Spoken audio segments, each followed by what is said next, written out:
All right. Hi, everyone. I also want to mention that if you have any comments, you can leave those in the chat as well, because Yes. after the readers have finished reading their work, they might like to scroll back through and see what you thought. So tonight, as Jacob mentioned, is our final event of the 23-24 season, and we're very excited to end with the graduate student spotlight as we do each year.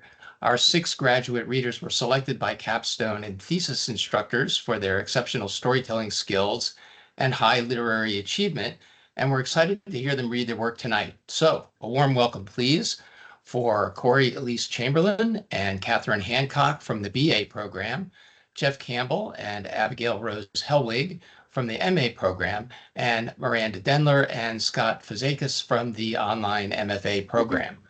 Please note that these readings may include sensitive subject matter that may not be suitable for all audiences.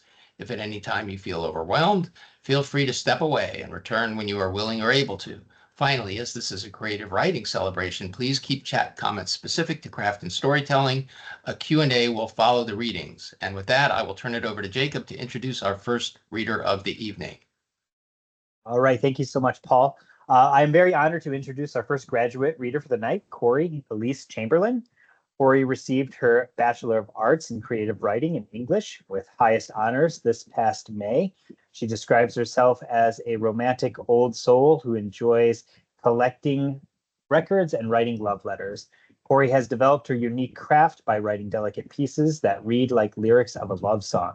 Her primary mission within compositions has always been to find beauty in the mundane. She has an eclectic writing portfolio and has been published 7 times in the Manatee. In addition to writing, Kori has a deep passion for creating and editing various types of media. She was featured 3 times in the Humanities Film Festival with successful high-quality entries. Her competence in visual storytelling is illustrated in several artistic films she has written and directed. She has also developed engaging short-form video content for international brands. And moving forward, Kori plans to travel and experience the world while establishing herself in a creative career. So welcome, Kori. It's great to have you here. And I'm going to turn it right over to you. And yeah, I'm looking forward to it. Well, thank you so much for having me. Hi, everyone. My name is Kori. I just graduated in May, and I'm really excited to be here reading my piece for you. I'm going to be reading a piece that I wrote in the spring. I actually was a campus student, and I was commuting for all 4 years of my undergraduate program. Aside from my last semester, I studied abroad, and that's where this piece was written. So am I good to go, or I don't? Yep, you're good to go. Okay. All right. So you'll be able to see a lot about my writing style just through this piece. But I'm really excited to share it. I've never read it before other than to certain people in my life. So it's called Rue Charles Lamoureux. And that translates from French. I was living in France. It translates to Charles the Lover Street. So this is my piece.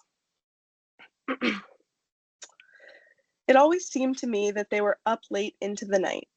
A kaleidoscope of color pinwheeled that small apartment, and I could hear the echo of piano keys churning through the thin walls.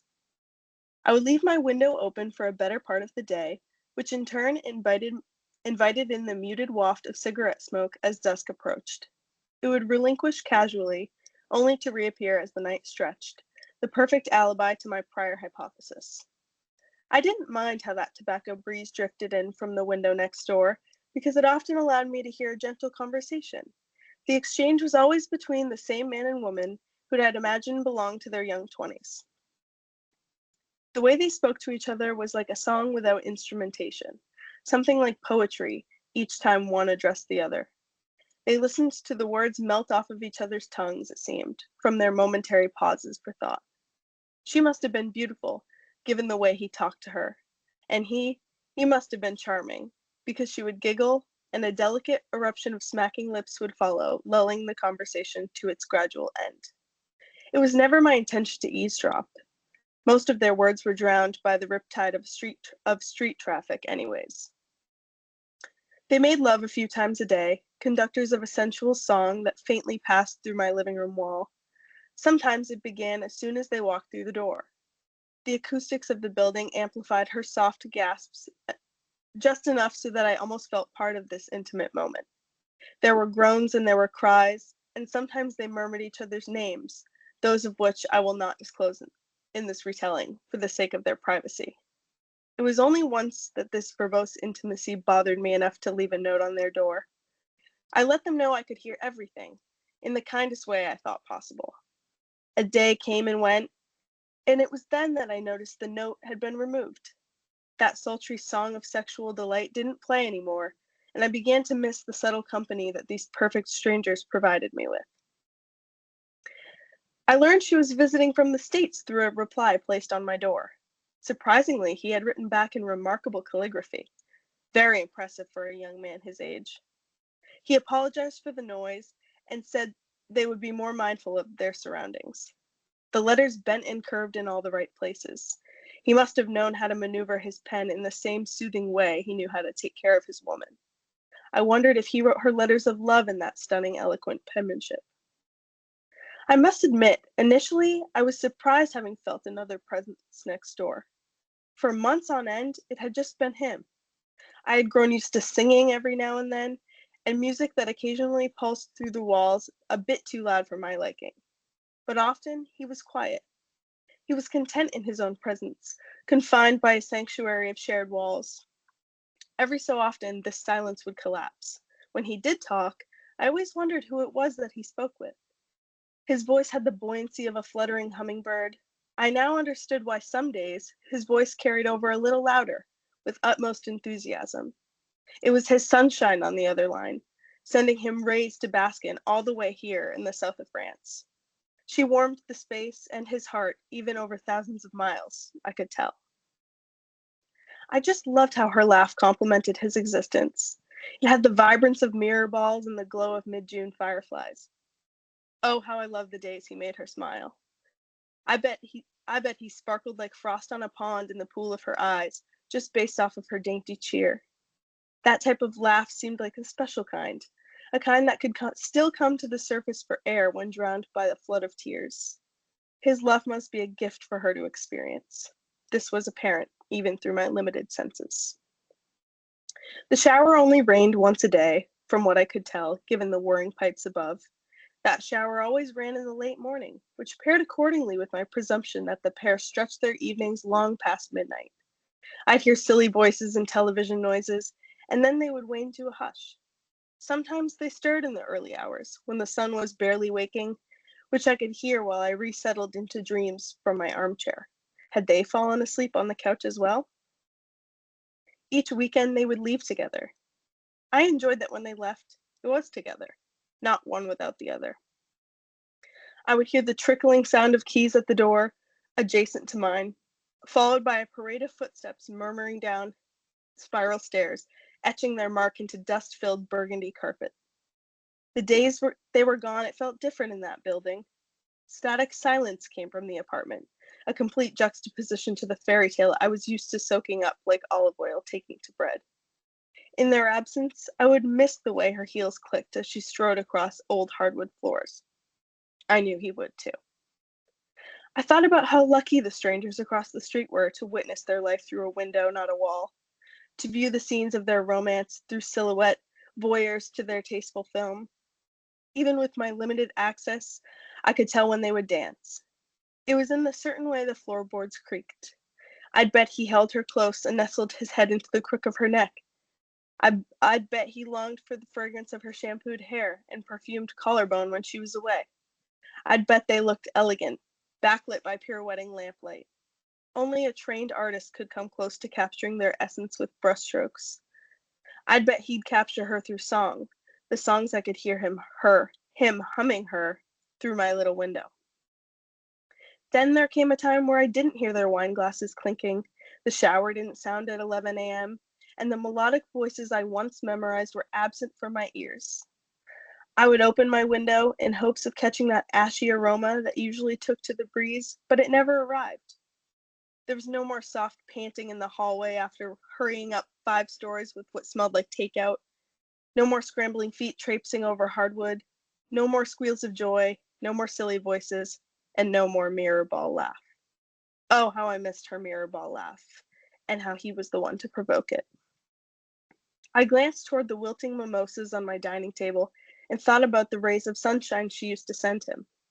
I hoped that now he could bask in her light every day. I hoped that the apples of his cheeks would be forever crisped by the warmth she brought him. I hoped that he would always sing her songs.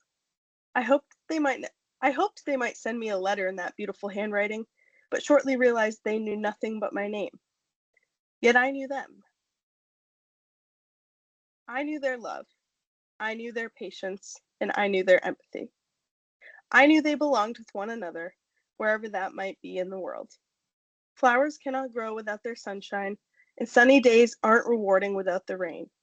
I know this because now it is raining, and I miss the sunshine of their soundtrack and the handwritten note on my door.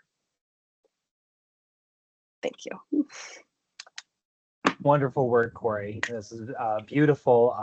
Lots of messages in the chat about the beautiful imagery throughout the writing. I in particular loved Pinwheel, that small apartment, that language, and then of course the wafting tobacco smoke and gentle conversation, which I think many of us can relate to when you smell that tobacco smoke and stuff out on the porch when people at late at night are talking and stuff. So just throughout the entire piece, just beautiful visual imagery and stuff. So congratulations on that and well done.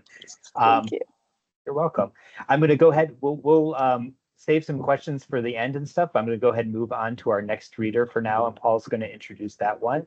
But thank you again, Kori. And Thank you so much. let's hear it for Kori, everyone in the chat. Thank you. Thank you, Paula, everyone. has the storm Thanks, knocked you Kori. out yet? Okay, great. No, I'm here. It looks like it has knocked you out, though. I'm It's dark. a bit dark right now, Okay, but all right, hopefully it'll great. lighten up. But I'm here, believe me, lurking in the shadows. Okay. So I am going to summon onto the virtual stage here, Miranda. If you could, there she is. So allow me to introduce you. Just give me 1 second here. I'm thrilled to introduce our next reader, Miranda Denler. Storytelling of all kinds has always been Miranda Denler's passion. Having recently moved to Chicago, she's interested in exploring the dark, magical corners of the city. Miranda strives in her own work to help readers see the magic in the world around them and within themselves. Miranda spends her days caring for others as a chaplain in the medical field, but loves time at home to bake, read, and catch up on documentaries. So Miranda, I will leave it to you. You can introduce your story however you like, or just jump right in. Okay. I'm going to be reading a portion of my thesis project, which was a novel, all of the words just escaped my head. An urban fantasy novel. That's what word I'm looking for. An urban fantasy novel in which the protagonist is taking on the debt that her grandparents gained at an illegal gambling den. And her boyfriend has just convinced her to attend this gambling den. So I'm going to read their entrance this evening. It's just a mission, Levi whispered, pushing a blonde tendril behind her ear and reaching for her hand. Hazel discreetly wiped it on the side of her black shift dress before entwining her fingers with his. A shiver made its way up her spine, a mixture of desire and fear. She guided Levi around the diner counter toward the black hallway, carefully avoiding chair legs and small children in her gold stilettos. Right across from the bathrooms, a single wallpapered panel jumped open at her slight touch, and they stepped into darkness. Welcome to the woods. A sultry female voice seemed to speak directly into her ear, clear but quiet. Hazel could feel Levi's fingers squeeze with assurance, the darkness complete. Stand still as our scanners search for weapons, a reminder that violence will not be tolerated. Pinpoints of light appeared on all sides as pixies surrounded them in a swirl of blue-green magic, lifting her hair slightly in the small breeze laced with salt water and seaweed. For a moment, Hazel closed her eyes. She could almost hear waves breaking. All at once, the pixies vanished. A warm yellow light glowed at the end of what Hazel could now discern was a simple hallway. Please make your way to the hostess. May your night of revelry be all you hoped for. Levi tugged Hazel to the end of the hallway and into the small reception room. Deep red walls trimmed in gold were accented with opulent stark black marble floors. A red runner ran from the entrance through a set of open double doors in the opposite wall into a long hallway lined with gold-framed mirrors. To her left, dwarves in matching gray tuxedos manned a door marked coat room. It was quite a scene as one stood on the shoulders of another to relieve a rather tall woman of her full-length leopard trench. "And you better not get a speck of dust on it," the woman sneered as her eyes caught Hazel's. "Good luck, honey." She sauntered down the hallway as if it were a runway, puffing on her obscenely long cigarette holder. "Don't mind her." Levi pulled Hazel closer by the waist, staring into her eyes. "You look beautiful." "I know that," Hazel said. "I just wish I knew what we were getting into. We could be doing much more fun things at home, you know." She trailed her fingers up his arm, watching the desire flood his eyes. She still hadn't given in to his increasing pleas for sex. "Hazel, what are you doing here?" Aurora's voice broke her enjoyment of watching Levi pine for her, her nervousness replaced with a cold anger. She turned to the pixie who was standing on a small golden shelf centered on the wall to the right of the entrance. Aurora wore a simple white toga and gold sandals. She was wringing her hands, her face full of concern. "What does it matter to you?" Hazel stood tall on her heels, her head up and arms crossed. Aurora flew closer, her eyes wide. "What's wrong? Why are you here?" she asked, voice trembling. "You should have warned me. When Rowan came knocking, I should have known to expect him. Instead, all I could do was stand there like an idiot. All these years I thought you were my friend. Why didn't you tell me?" Hazel's words flew out before she could stop them. The speech, well practiced in her head, felt righteously good on her tongue. Aurora seemed to droop in midair. Her wings fluttered just often enough to keep her afloat. "I didn't know, Hazel. I never know where Rowan is taking me." Hazel knew the anger she held toward Aurora was misplaced, but she had nowhere else to put it. She would never be able to yell at Rowan. The built-up rage within her was a volcano erupting, and it needed out. "You've been right to stay away in the mornings," Hazel said. "I don't want to see you." Tears welled up in Aurora's eyes as she stared at Hazel, her tiny mouth wide. Not waiting for a response, Hazel grabbed Levi's arm and marched down the red carpet. Just as they were about to reach the heavily carved doors at the end of the hallway, Levi pulled her to a stop. "Wait, Hazel. Take a breath." Hazel looked Levi fully in the face for the first time since the outburst.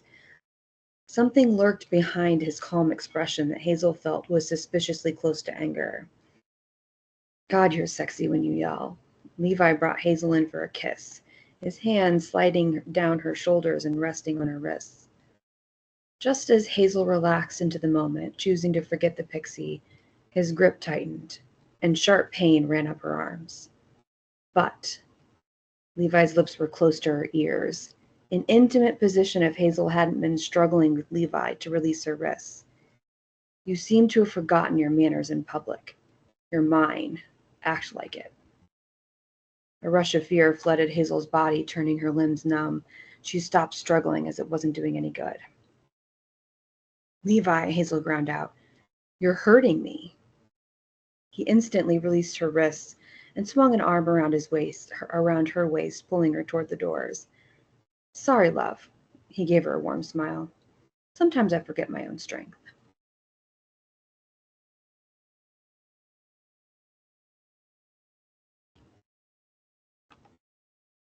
Thank you for allowing me to share that portion of my piece with you all. Thank you for reading it. That was very striking. I love your fairy demi-monde fairyland setting.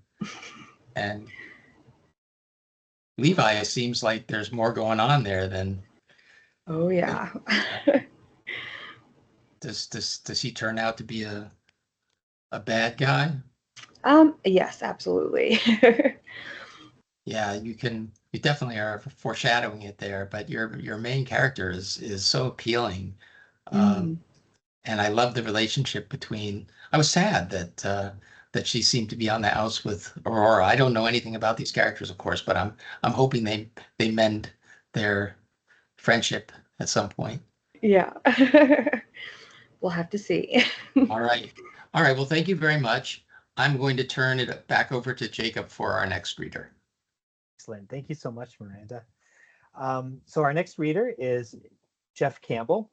My pleasure to introduce him. Geoff is an award-winning instructor at the University of Texas at Arlington, where he teaches journalism classes.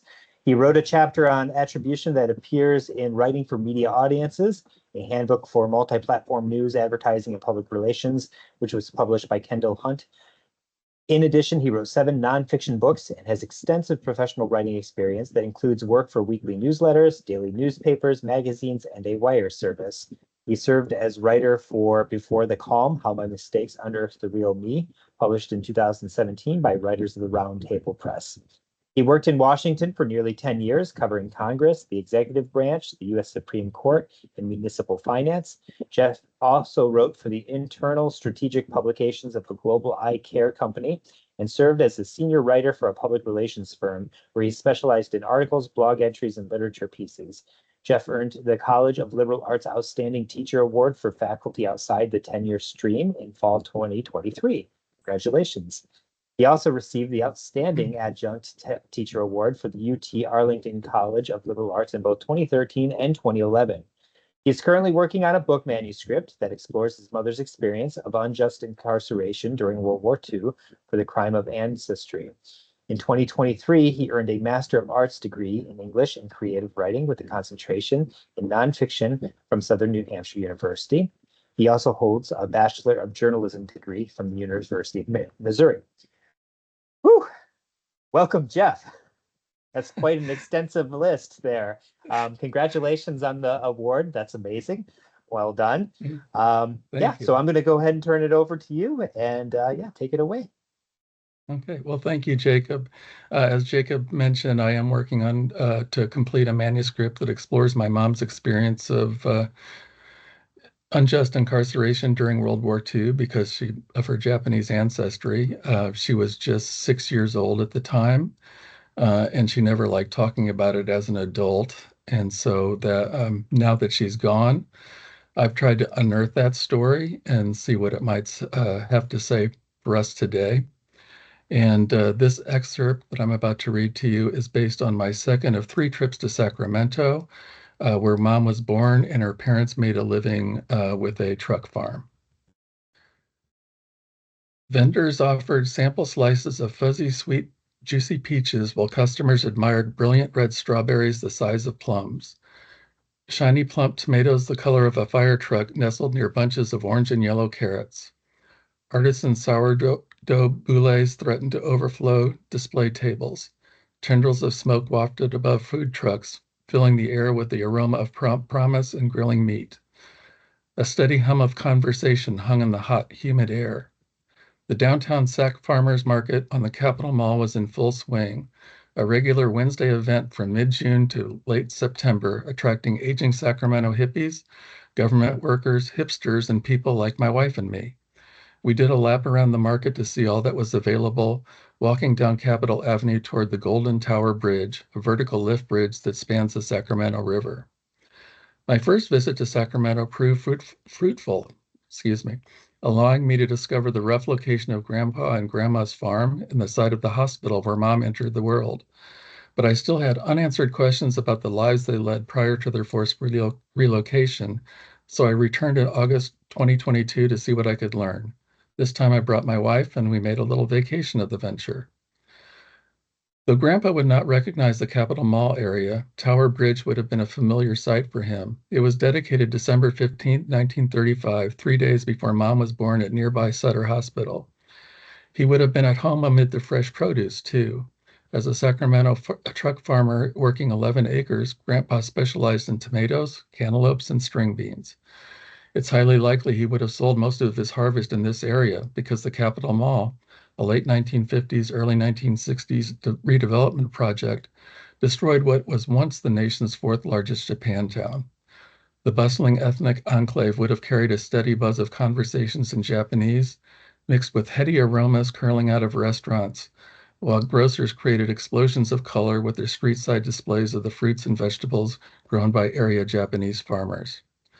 Drifting past the vendor stalls, I tried to imagine Grandpa in this place as it was during his time, not dominated by broad-shouldered government buildings and shiny office towers and tricked-out luxury apartments, but lined with businesses like the Nippon Hotel, Suzuki's Drugs, and the Matsuda Brothers Grocery.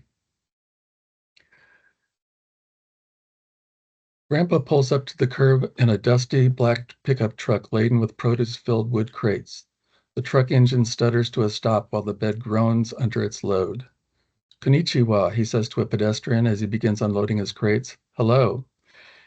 He pushes his hair off his forehead as he regards the man and catches his breath. Ohayo gozaimasu, the man says. Good morning. Say, those cantaloupes sure look good. Very sweet, very juicy, Grandpa says, bowing slightly at the waist. I'll be sure to get one, the pedestrian says, returning the bow. After delivering his load, Grandpa walks to Sumitomo Bank to make a deposit, stopping along the sidewalk to inhale deeply when he smells dashi, a stock used in miso soup that carries the subtle scent of the ocean.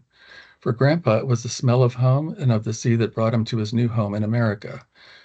From down an alleyway, he hears cheering crowds thrilling to an exciting sumo match, punctuated by the voice of the referee shouting, Hakayoi, when the wrestlers needed to mix it up. Grandpa's eyes twinkle at the sight of colorful paper lanterns swaying in the breeze above the street. I paused, struck that my mental recreation represented an idealized vision of life as a truck farmer. I also know that Japantown wasn't perfect. Many Japantown residents lived in cold water flats, giving rise to neighborhood bathhouses where, for a nickel, residents could take a hot bath. Members of the Japanese business class endured the same discrimination as the Japanese farmers. But I also sense Grandpa must have felt pride in being part of such a vibrant community. Besides, I enjoyed trying to imagine Grandpa decades before I came on the scene. After making his bank deposit, Grandpa heads back to his truck before clapping his hands and turning on his heels as he remembers that Grandma asked him to pick up nori sheets, roasted paper-thin sheets of seaweed for making sushi. Grandpa's mouth waters as he places his purchase on the truck's bench seat before starting the motor and heading home. Makizushi will be good tonight, he thinks, but first I have to check the beans and tomatoes, put out hay for the horse, and fix the sluice gate. Grandpa smiles to himself as the truck rattles down the road toward home. As my wife purchased grapes, nectarines, and strawberries, I remembered how Mom always loved to stop at roadside farm stands whenever we were in California. For the first time, it struck me that those stands were a direct link to her early childhood, when fresh fruits and vegetables were as common as the air she breathed. Biting into one of the oversized strawberries, a fruity caramel explosion, I remember Mom's mantra about California produce. They keep the best stuff for themselves. Mom lived in California for only 6 years, but the experience marked her for life. It's hard to see, though, how the Japanese Americans marked Sacramento. Nothing remains of Sacramento's Japantown, which was raised in the spirit of slum clearance that sees so many American cities following World War II. Replaced by concrete and glass, Japantown is now little more than a footnote in the city's history. While the Capitol Mall area is by all measures nice, I couldn't help but feel a sensation of loss. I wondered whether city leaders feel it too. San Francisco's Japantown and Los Angeles's Little Tokyo remain cultural hubs, tourist destinations, and community resources. But here, Latino and white faces predominated among the market's farmer vendors. I saw only one Asian face. It's almost as if Japanese Americans, once a highly visible minority in Sacramento, found themselves erased. So in the interest of time, I'll stop there. Thank you so much, Geoff. Wonderful, wonderful job. Lots of comments on the visualizations and stuff. And you know, I gotta say, like, you dropping into your grandpa's experience is so fluid between what you're experiencing with your wife as you're walking through this farmer's market, and then kind of, it's great. I love that when nonfiction pieces do that, especially it doesn't feel like it's like overtly like this is me imagining it. It really just brings you into that scene actually, and it's just really well done. And saying they keep the best fruit for themselves. I gotta say, if strawberries are the size of plums, I think that's true. Um, before I let you go, I know before folks got on and everything, someone had asked you about your backdrop and everything. Did you want to share briefly what that's about as well, considering its connection to what you just read? Sure, certainly. So this is a memorial at Poston, Arizona. That's the site of the camp where my mom was held for 3 years during World War II. It's in the middle of the Sonoran Desert. As you can tell, it's pretty dry, even though it's located within about a mile or so of the Colorado River. But it was just a vast desert, and they lived in tar paper shacks or barracks. Um, so you can imagine the black tar paper, the sun beating down in the desert. It was just a miserable time. Yeah, yeah, it must have been. And yeah, well, thank you for sharing that, and thank you for sharing your piece with us as well. Best of luck with the not the book length manuscript as well. We'll probably Thank have you. a couple questions afterwards, but I'm going to move on to our next reader for now. And thank you again. Thank you. Yep. So our next reader for tonight is Katherine Hancock. Hi, Katherine. Hi, can you see me? How are you? Yes, I can see you. I'm good. How are So you? great. So Katherine is she graduated in the BA in creative writing from SNHU. She currently lives in South Carolina, where she's working to complete her MIS at the University of South Carolina. Katherine enjoys writing fiction, feeding her dog cucumbers, and daydreaming. Welcome, Katherine. We're looking forward to hearing your piece. Okay, great. Thank you. I'm just going to dive in. Okay, go ahead. Okay. The cafe on Tulip Lane was situated directly across the way from the Cumberland School. From her seat, Bertie Winthrop was able to watch as students played frisbee on the university lawn. It was the second Tuesday of the month, which meant lunch with her father, Mr. Winthrop. She looked forward to these check-ins because they strengthened her already vibrant imagination. Her father sat across from her, growing agitated, and she allowed her eyes to relax and blur. Bertie imagined herself sitting atop a floral armchair, feet resting on the ottoman, dress tucked in and heels off, sipping a cocktail from a coupe glass. She longed for a life of morning barbiturates, afternoon amphetamines, and doctors who supported her dream of doing absolutely nothing. But Bertie wasn't delusional. She knew she couldn't afford this lifestyle herself, so into her daydream she quickly inserted a husband, preferably one away on business. She was brought back to her lunch when her father rapped the table with a spoon, not to get her attention, but the attention of the waiter. "Yes, sir?" asked the young man serving them. Mr. Winthrop dipped his spoon into his dish and then slowly tipped it sideways, so the bisque fell back into its bowl at about the same speed you would expect water to fall. "What is this?" Mr. Winthrop asked the waiter. The waiter looked at his notepad and confidently said, "That's the tomato bisque." "Well, I ordered the bisque, but I've been served soup, a very thin soup." The waiter stood looking back and forth between his notepad and Mr. Winthrop. Mr. Winthrop continued, "Bisque is made with cream, and as you can see, this contains none." The young man lit up. He knew the answer. "It's made with cashew cream. It's vegan." Mr. Winthrop looked as if he might crack. He sat perfectly still. The only movement was the slow pink color rising from his neck up to his face as his blood pressure spiked. The young man looked back at the serving station for anyone who might help him. "Would you like to speak with my manager? Is he aware of the cashew cream?" "I think so." "Then no, I don't think I have anything to say to him." The young man took this as his opportunity to escape. Her father looked at her now, pushed his seat back, and placed his napkin on the table. "I don't know how a town devoted to education can produce such garbage. Look at the way that young man is dressed. He looks like a bum. And cashew cream? He said it like I should know what he's talking about. Do you know him? Do you have classes with him? Someone needs to march down to that college and explain the difference between a cow and a nut." "I don't think cashews are nuts. Not technically." "Not technically nuts?" Bertie recognized her mistake and tried to pivot back to ignorance. "Well, I guess you guess wrong. Not a nut," he sputtered. "You can't even call something what it is anymore. A bisque is a soup. Apparently you can get cream from a nut." Mr. Winthrop lowered his voice and leaned across the table conspiratorially.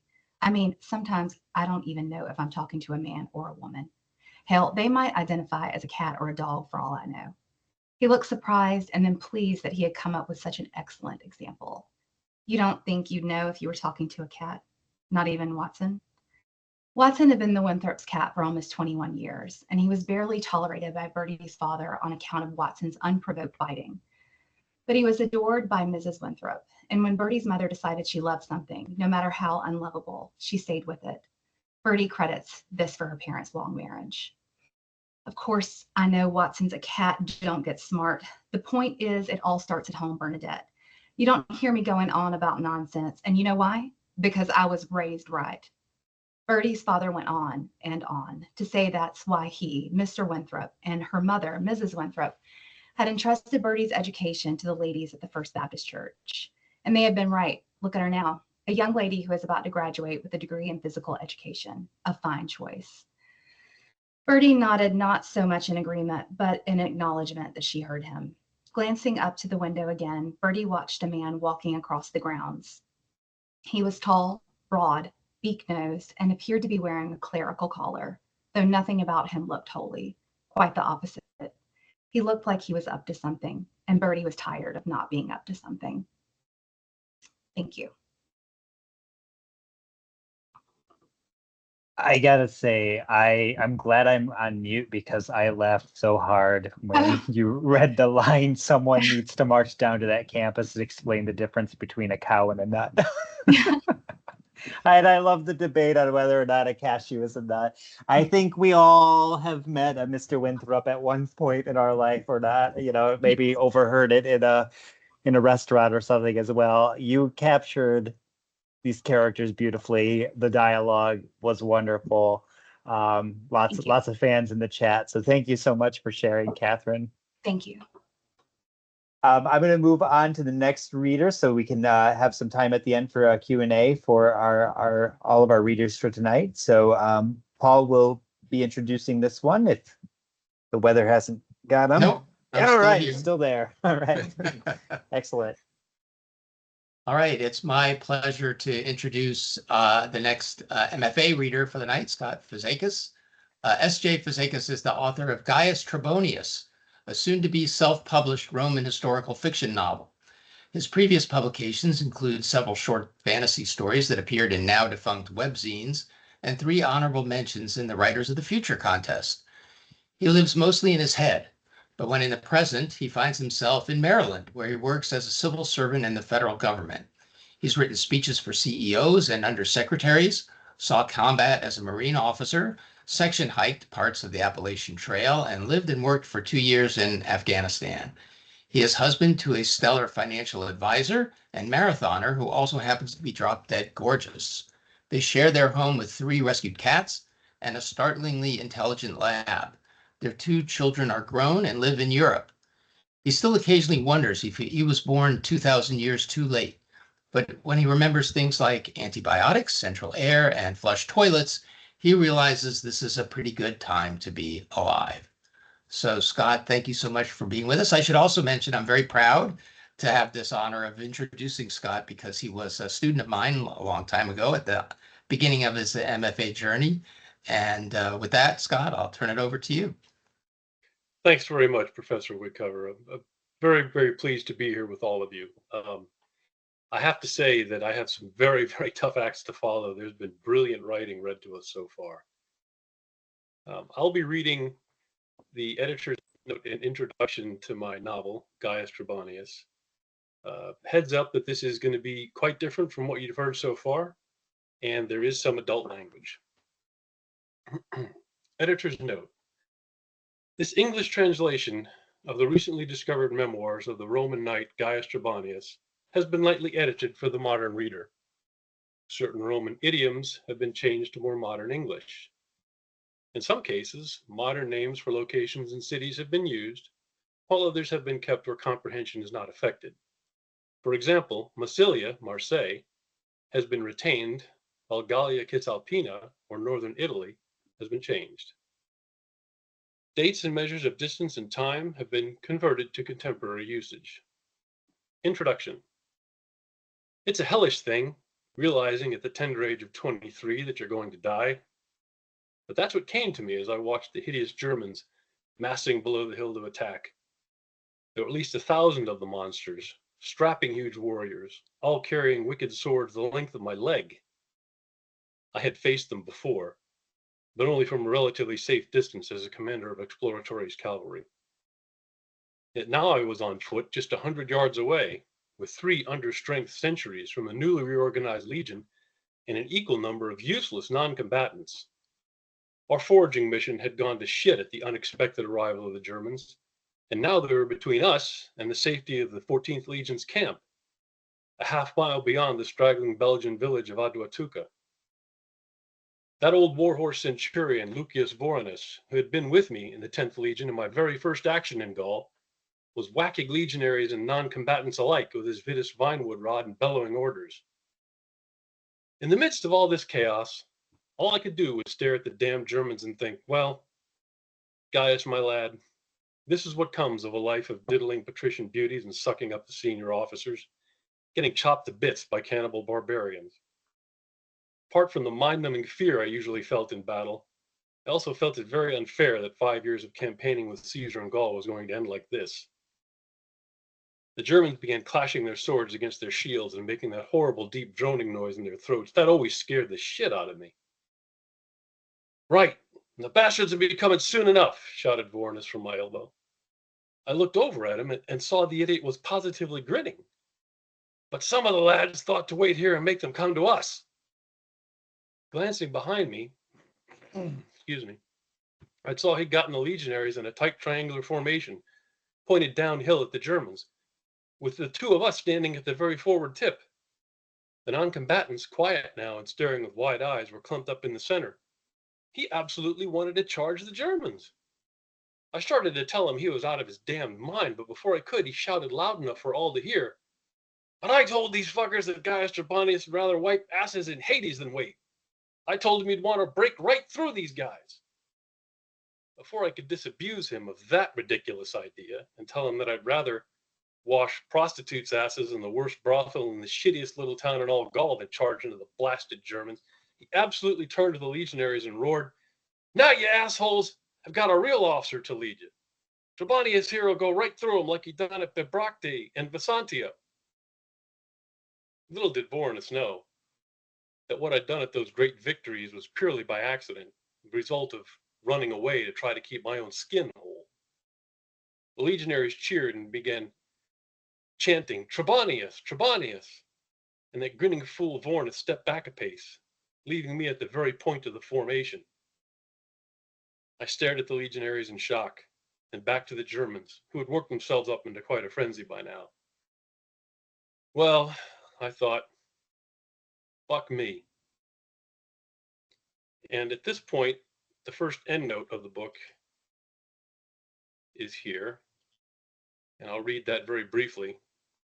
It says, "It's clear that this experience in the eventful life of Gaius Trebonius, Roman knight, is founded in fact. For this scene is recounted by Gaius Julius Caesar in his book Commentaries on the Gallic Wars, in book 6, chapter 40. The event itself happened in 53 BC, which helps clear up a minor controversy. There were in fact 2 men named Gaius Trebonius in Caesar's army at that time. The legate of that name had been sent with 3 legions to the region near Ghent in modern Belgium a few months previous. Our Gaius Trebonius has been, until the discovery of this manuscript, otherwise unknown to history."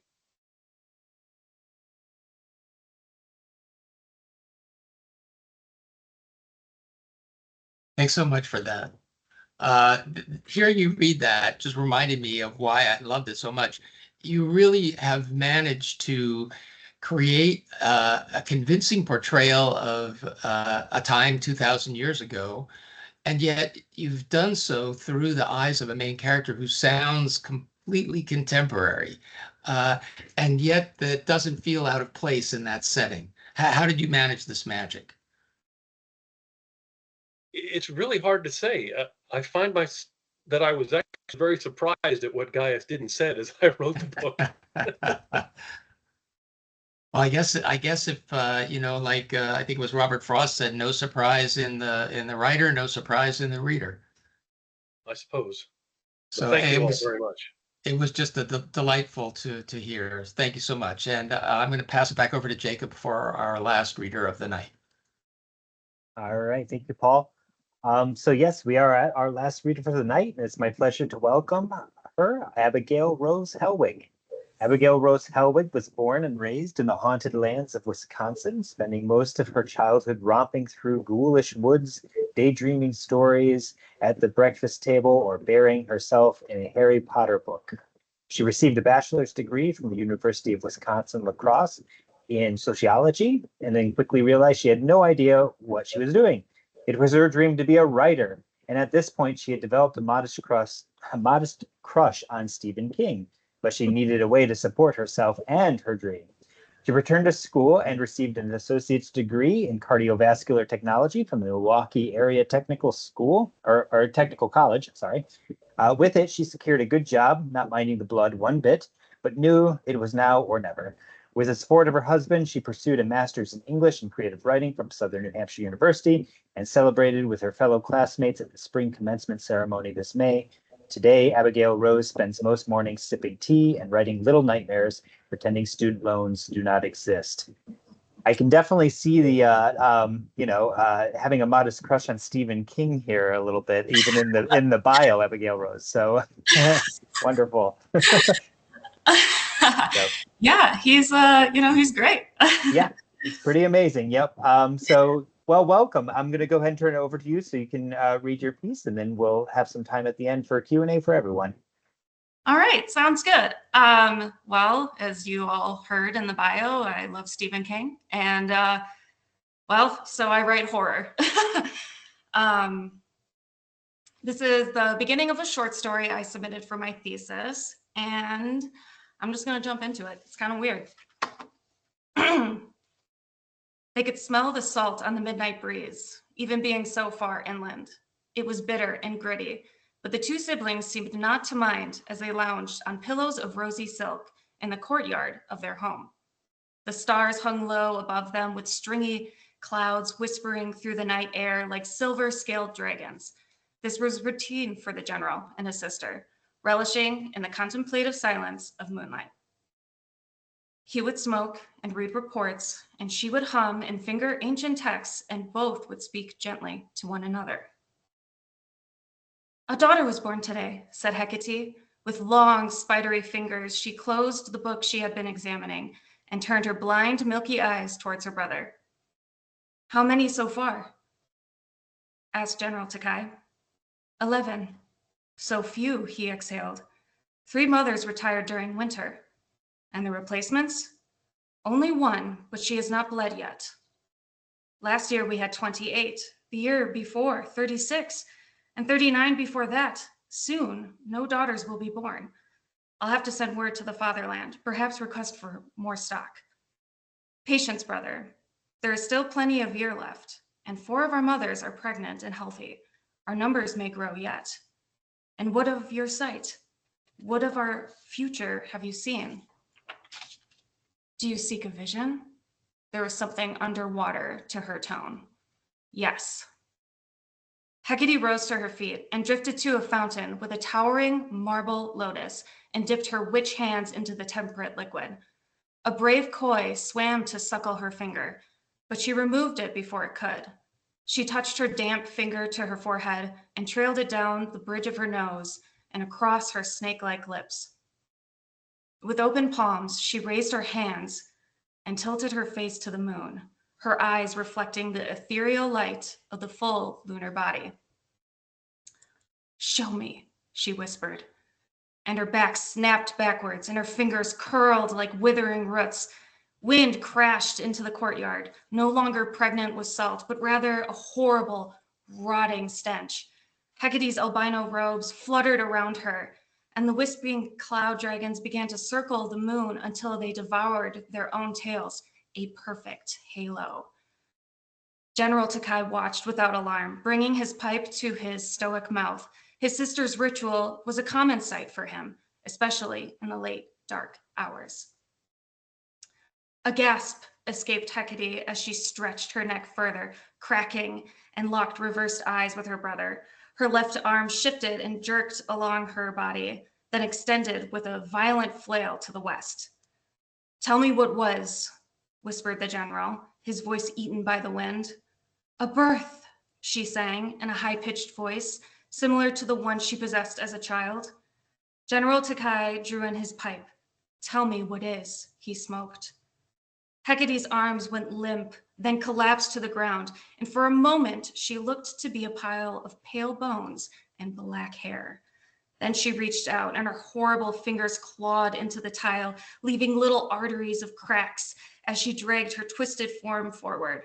Her hair and robes levitated as if she were submerged in water, and greasy liquid seeped from the corners of her reptile lips.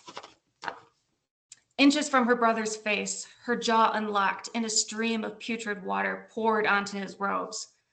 "A beaching," she choked, her voice adult and sloshing. "Tell me what will be." The general expelled tendrils of smoke that dissolved into his sister's wild current. A hackling laugh, no longer wet but dry and ancient, burst from Hecate as she straightened herself and towered before her crouching sibling. "A queen," she thundered in a crone voice.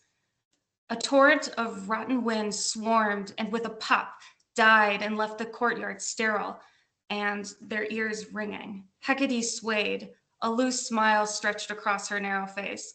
She was hideous but bewitching in the wake of her power. No other woman possessed such sight, nor was as accurate. Hecate sighed as she returned to her pillow. She palmed the ground in search of her book, her eyes returning to their dull and visionless state. As she settled, so too did the night. "You smoke too much, Alexander," she said, flipping through pages made of papyrus. "A trait shared with our father," said General Takai. "What do you make of your vision?" Before Hecate could reply, the rhythmic padding of little feet echoed from behind them, and a servant child no older than a decade appeared and bowed before his master. "My apologies, sir. The Captain Badger sent me from the fort." His skeletal chest heaved up and down, desperate for air, and grains of sweat dusted his brow and cheeks. "You ran all the way here," said Hecate, not as a question. The boy, with his delicate head still bowed, dared not risk a glance towards the general's kin. He had seen a female from afar once, but never so close that he could smell her earthy scent and jasmine perfume. His heart drummed so loud it made his ears ache. Not only was she the island's most powerful female, she was one of 9 women permitted sisterhood by the fatherland. No sons would crawl from her legs, and certainly no daughters. "Report, child. Why does the captain interrupt my night?" ordered General Takai. "There has been a beaching, sir, along the Black Rocks, 2 miles north of the fort. Captain Badger is on his way here to discuss. I was sent ahead to prepare you," wheezed the boy. "Prepare me?" asked the general, glancing towards his sister, who appeared softer in the presence of the boy. It did not suit her, he thought. "Come here, child," she cooed, and the boy did without removing his eyes from the tile. He was barefoot, and as he stepped, little puddles of red were left behind. "Lie here and find your breath. Then tell us about the beaching. Place your feet here on this pillow. That's a good son. Don't worry about the blood." The end. Wow, thank you for reading that. And yeah, soothsaying seems really painful. Just like, I don't know, the descriptions and stuff alone, I'm like, boy, I don't think I'd like to have that power. Just, having to. Yeah, you wouldn't like your back to bend backwards and. Yeah, right, exactly. Like the cracks, the arms going limp, the falling into a heap of bones. It just does not seem very, very pleasant to me. But beautiful, beautiful visuals and very haunting. Yeah, I guess if everyone else wants to hop on their camera and stuff, we could start the Q&A. But I'll start with you, Abigailrose, because I'm curious. And this kind of goes into one of the questions that we have that we often like to ask people. You answered it in your bio that Stephen King is a big you're a big fan of his work and stuff. Is there any particular story or novel that you've read of his that really has inspired and influenced you as a writer? Yeah, and I have it right next to me. It's this one. Oh, okay. On writing, of course. Yeah. That's an excellent one.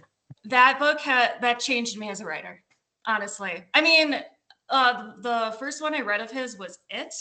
That was quite disturbing and very good. I've read many others after that, but honestly, this memoir that he wrote, it's perfect. It's great. It's super helpful. It is an excellent book for anyone who is exploring writing. I highly recommend it as well. And the audiobook is really good too, because then you get to hear him read it. And he's quite a reader as well.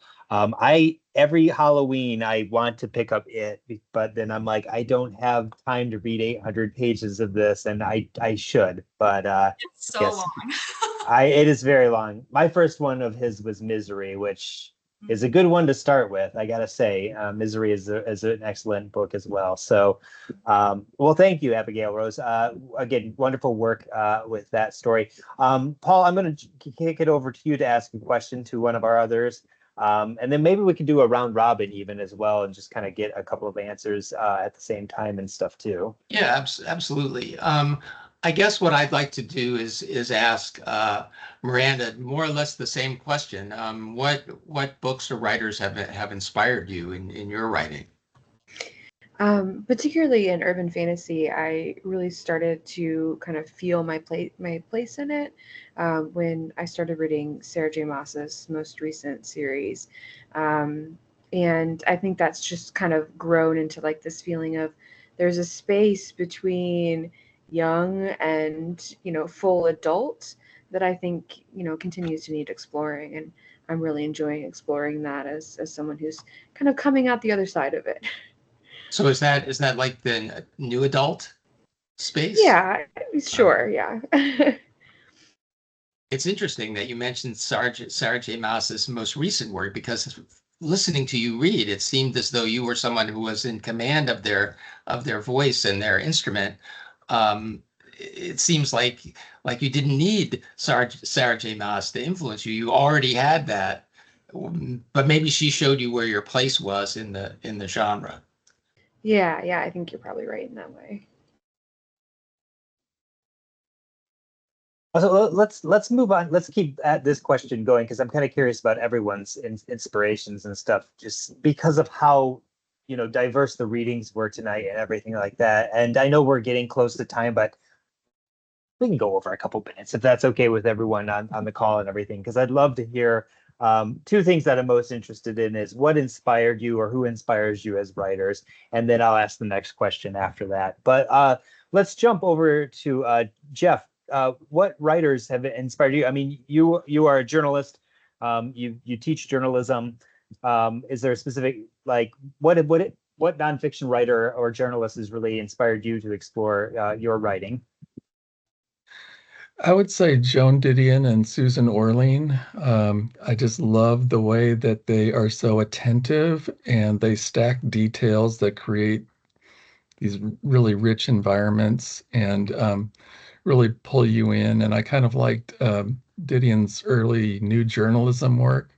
Like Yes. I got hooked on Slouching Toward Bethlehem and never left. Yeah. I don't blame you. I have that one on my shelf right now, as well as, The Orchid Thief, actually, Susan Orlean. I read that one before. And I also liked how they adapted that in adaptation, though that's a different story altogether and stuff. But yes, those are excellent pieces for anyone who's interested in exploring new journalism, especially Joan Didion. Kori, how about you? Who has inspired you? Well, my favorite book of all time is Call Me by Your Name by Andre Assiman. I don't know how to say his name, but God, that and the movie, just life-changing to me. So I don't know. I've just been so inspired by trying to describe everything to be as beautiful as possible. I think you said that in my bio, but that book is just, if you haven't read it, I couldn't recommend it enough. There are some problematic things about it, but I'm basing it off of the purest form of writing. I've not read that one. I've seen the movie though. I mean, I think is that the movie that introduced all of us to Timothy Chalamet? Maybe. I don't know. I think that's when I first heard about him. And so yeah, I would love to read the novel as well. I mean, if the novel's anything like the movie and just the visuals and it's just the descriptions and everything in it, I can totally see how that has certainly inspired your own writing as well with you kind of befriending these neighbors and everything while you were in France on travel and everything like that. So awesome. Thank you. Paul, did you want to ask someone the same question that we're asking everyone? Okay. I will put the Great. question to Scott. All right. Well, I first read Caesar and Herodotus in junior high, and that's what awakened my interest in classical history. And as far as writing, probably Jack Vance, George MacDonald Fraser, Jack McDevitt. These are fantasy, science fiction, historical fiction writers. Bernard Cornwell also. In fact, I dissected one of his books, The Last Kingdom, in preparation for writing this one. Yeah, those are all great writers. I'm happy to hear you mention Jack Vance, one of my favorite writers. Oh, he's brilliant. He's the master. A little bit forgotten these days, but like you say, he is a master. And then Katherine, what about you? I don't really have one person. I just think that I read pretty broadly. So I would say the people that I love Flannery O'Connor, Alice Munro, Dostoevsky, kind of like all the obvious people who are just really great. And then I also really like to read mysteries and short stories, really anything I can get my hands on. I like even music or that tells a good story, or like Sam Sifton, who writes about food, in the New York Times. Just anyone who can just like paint a story. I love I don't have one thing that sparked it for me. I just really love stories. You're kind of a magpie. Yeah, I love your answer too, Katherine, because that's one that I always try to stress in the BA and MA programs is to read broadly, watch broadly, listen to broadly, just take it all in. I mean, everyone's answers were excellent and you all have good tastes. Don't get me wrong. I'm impressed with everyone's answer and stuff, but like, yeah, the idea of going broad is always recommended because it can do some very magical things with your writing. Before I get to the what's next question, because we all want to know what you are all going to be doing next and stuff, I do want to pull a couple of brief questions from the chat. We're going to do a quick round robin here. We'll just call out your name and it'll be the same question for everyone. So what's the most difficult part that you have with writing? Like when you start to write, where is the challenge reside? Abigailrose, you're in my top left corner, so I'll start with you. Actually writing is the hardest part. Like sitting down and like actually making yourself do it is the hardest part. I say you have to get into a routine. Yep. 100% on that one. Katherine, what about you? I won't do anything unless I have a deadline or any like form of pressure. I seriously won't. But once I get into it and I know that I'm supposed to produce something, or like I said I would do it, then I'll get down to business. But if not, it's really hard for me to do that when I can be reading, Right. So, that's the balance, right? Like, should I be writing or should I be reading or listening to music or Right. So, Geoff, what about you? I think the hardest thing is maintaining a consistent voice when, as human beings, we're constantly changing. And, we're stimulated by new writers that we discovered. And, is that having an impact? And you want your finished extended narrative to sound like it was written by the same person. So for me, I think that's one of the things. And so what I'm finding now as I'm working through a second draft, is that if I can't work on it for a week, I have to go back and read what I just wrote previously just to make sure that I'm maintaining that same tone. Right. Yeah, that is a challenge, especially with longer works like what you're trying to tackle as well. You want to make sure you maintain that voice throughout, and it can be a doozy. And then of course there are some folks who are trying to change the voice every chapter, which can also be a doozy. Right. It's that consistency that you have to find. So thank you. Kori, what about you? Oh the hardest part for me is that I really struggle to not write about my own life. Like I can't stop. And if I don't have anything currently going on, I'm like, I don't know. I guess I don't know what to write about. So I feel like it's the hardest for me to create a more fictional world that is Well, completely, absent of my own life.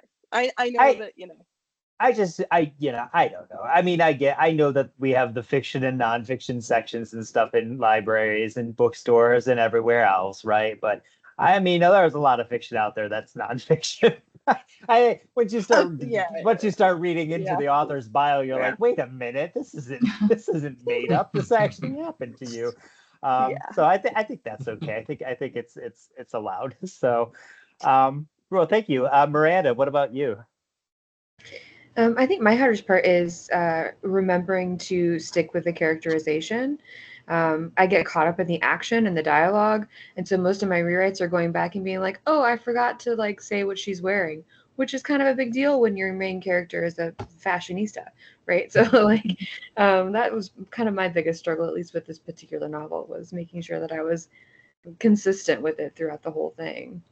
Yeah, the consistency can be a challenge. That was actually something that one of our the copy editor I think that we had earlier this year had talked about as well. It's like that's one of my jobs as a copy editor is to go through everything and make sure that the writer's being consistent because as much as we try to be as consistent as we can, sometimes it does fall on we give them a job basically for them to be able to look at our work and say, okay, everything is making sense. The full moon is happening here now there's no moon. That's correct. That's logically accurate. All that kind of stuff. But while we're writing it out, it can be quite a doozy in our own minds too. So thank you. And then up to finish this one out, I'll ask Scott, and then I'll turn it over to Paul.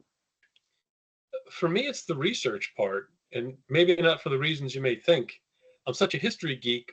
I find myself reading more and more books about the topic, and oh, I've got to read this one too. And oh, and here in this bibliography, here's another great book to read. And at some point, I got to say, all right, stop, put it down, start writing.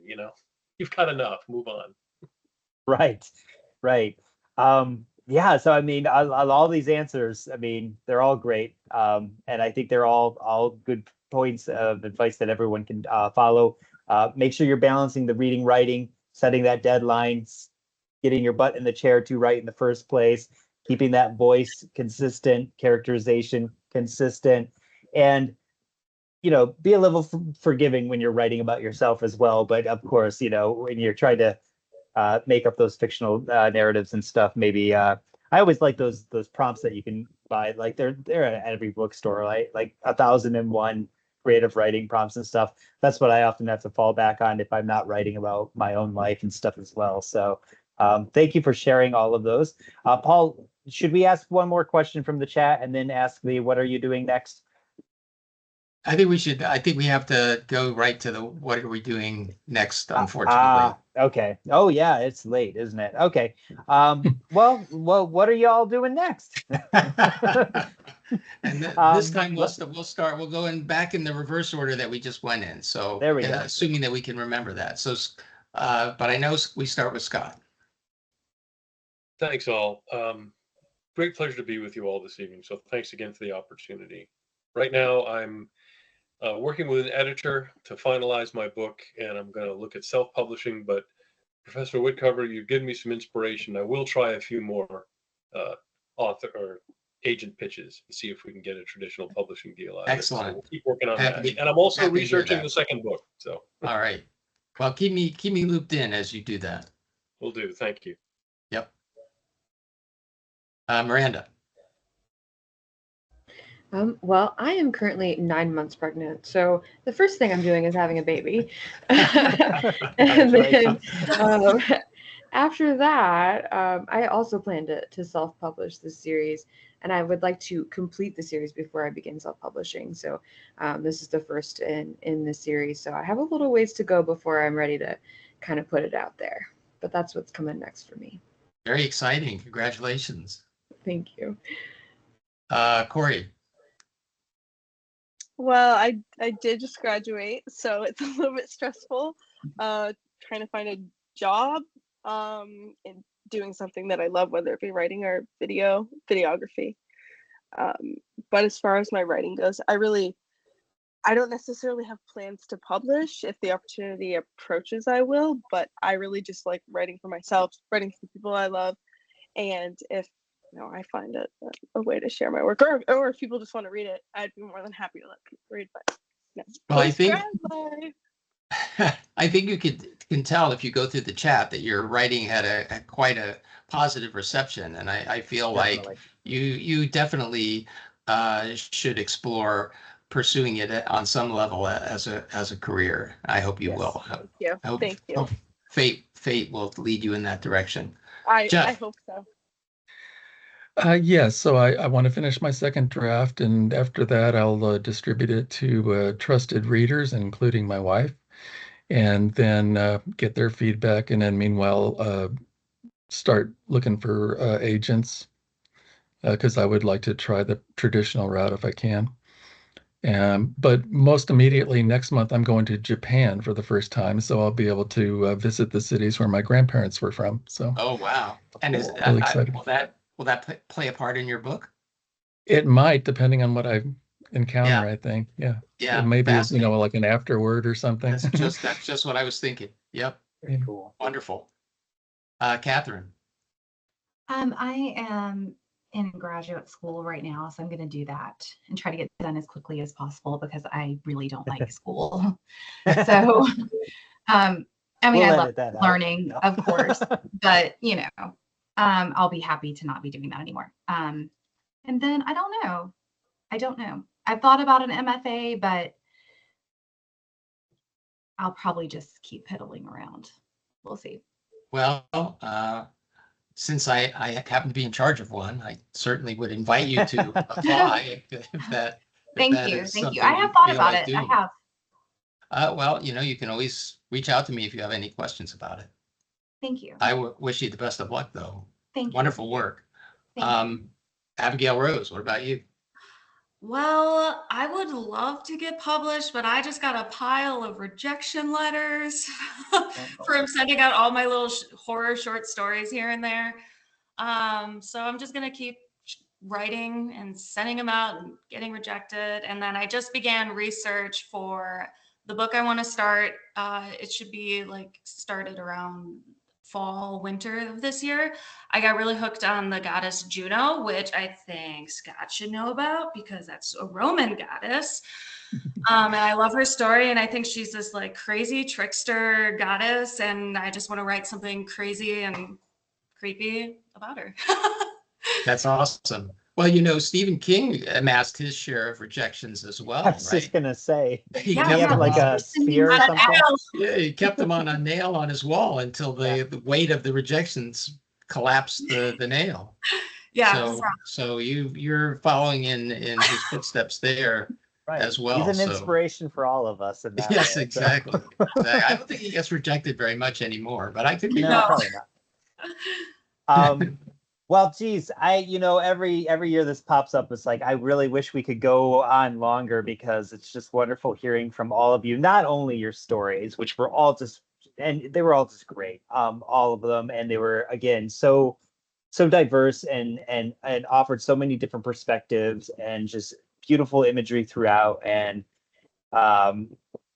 just thank you so much for sharing them with us tonight. This was truly our pleasure to have you here. And congratulations to all of you and best of luck on your future endeavors as well.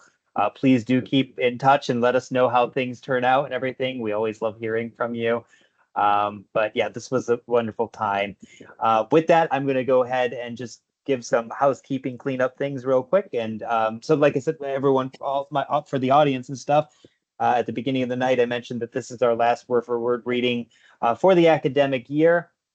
So we want to thank everyone for their continued support in making this series a success. This year, we were proud to host authors Morgan Talty, whose new book is out, Fire Exit. You should check it out. It's novel, getting great reviews. Elizabeth Hand, Kelly Link, editors Ellen Datlow, Deanna Hoke, and Joe Monty. Two of our poetry faculty, Carla Sameth and Stephanie Wojtovich.